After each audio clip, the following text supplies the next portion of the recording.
Sir, ये आज क्या कार्यक्रम आप लोगों ने आयोजित किया हुआ है यहाँ पे और क्या उद्देश्य है इस कार्यक्रम का? देखिए, पहले आपको मैं अपना परिचय दे दूं। मेरा नाम सुबोध श्रीवास्तव है। मैं राष्ट्रीय मानवाधिकार सुरक्षा परिषद के राष्ट्रीय अध्यक्ष हूँ। आज का जो कार्यक्रम है ये वार्षिक अधिवेशन है और साथ में सम्मान समारोह। तो हम लोग इसमें क्या करते हैं, समाज में जिन्होंने भी उत्कृष्ट कार्य किए हैं जिस भी फील्ड में हो, चाहे वो पुलिस अधिकारी हो, चाहे वो सामाजिक कार्यकर्ता हो, चाहे वो डॉक्टर्स हो, चाहे इंजीनियर्स हो, जो भी हो, उन सभी को हम लोग यहाँ पर बुलाकर सम्मानित करते हैं। हमारे प्रत्येक वर्ष ये कार्यक्रम होता है। आज भी इसी क्रम में इस कार्यक्रम को आयोजित किया गया है। इसके साथ साथ आज हमारा जो मुख्य उद्देश्य था, मुख्य उद्देश्य ये था कि हम लोग चाहते हैं कि प्रत्येक जिले में एक हमारी क्विक रिस्पॉन्स टीम बने। उसके लिए आज लोगों ने यहाँ पर एक सम्मेलन रखा हुआ है और हजारों लाखों की तादाद में हमारे मेंबर्स हैं। उनमें क्या है कि बहुत सारे लोग समर्पित नहीं कर पा सकते, तो उनको जागरूक करना से क्या आपने सामाजिक संस्था क्यों आपने ज्वाइन करी है। अगर आप सामाजिक संस्था को सामाजिक कार्यकर्ता के तौर पर ज्वाइन किया है तो आप इतना सक्रिय क्यों नहीं है। तो ये सक्रियता को बढ़ाने के लिए साथ में हम लोग एक टीम बना रहे हैं जो किसी भी समस्या के लिए किसी भी समय कहीं पर भी खड़ी रहेगी।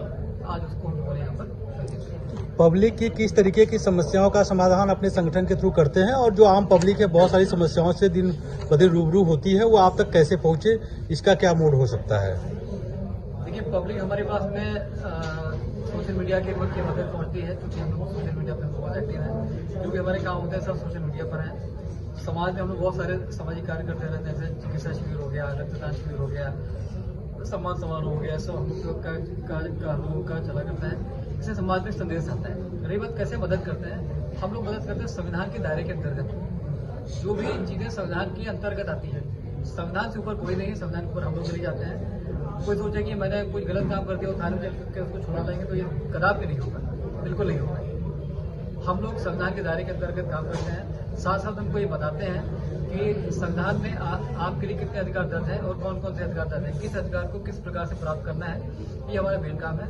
हमारे पास में करीब 6000 अधिवक्ताओं की टीम है जो समय पर उनको निःशुल्क कानूनी सहायता उपलब्ध कराती है। आपका जो ये संगठन है भारत में पूरे कार्य करता है या सिर्फ उत्तर प्रदेश में करता है?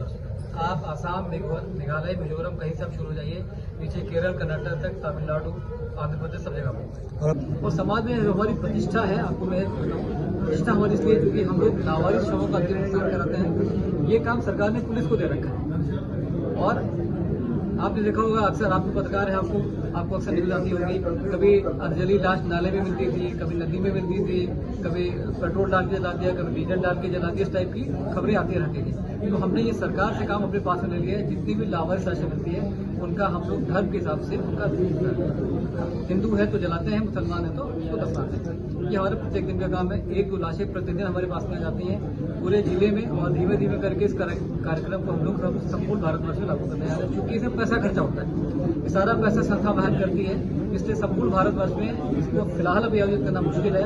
लखनऊ में हम लोग 4-5 साल से कर रहे हैं। इसके बाद हम लोग इस कार्यक्रम को झारखंड में शुरू करने जा रहे हैं और आने वाले टाइम में संपूर्ण भारतवर्ष में इसको लागू करने की हमारी योजना है। सबसे पहले मैं अपना परिचय दे दूं। मैं डॉक्टर रेहान अहमद, राष्ट्रीय महासचिव, राष्ट्रीय मानवाधिकार सुरक्षा परिषद।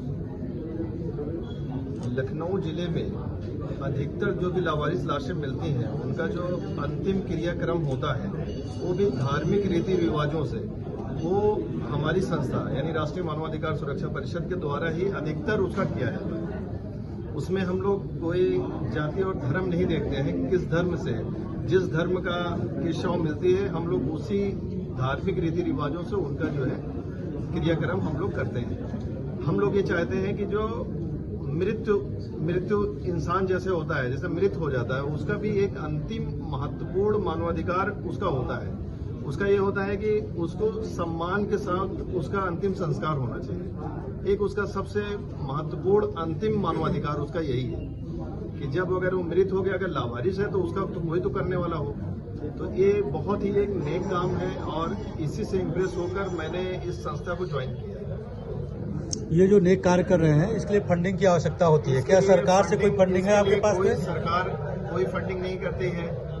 संस्था के जो सदस्य हैं वो खुद से ही अपने आप से सब लोग मिलजुल कर इसमें सहभागिता है सबकी, और हम लोग ही मिलके इसको नेक काम को कर रहे हैं। सरकार से कोई फंडिंग नहीं मिलती है इसकी, और ना हम लोग चाहते हैं कि सरकार इसकी मदद करे, क्योंकि एक नेकी है।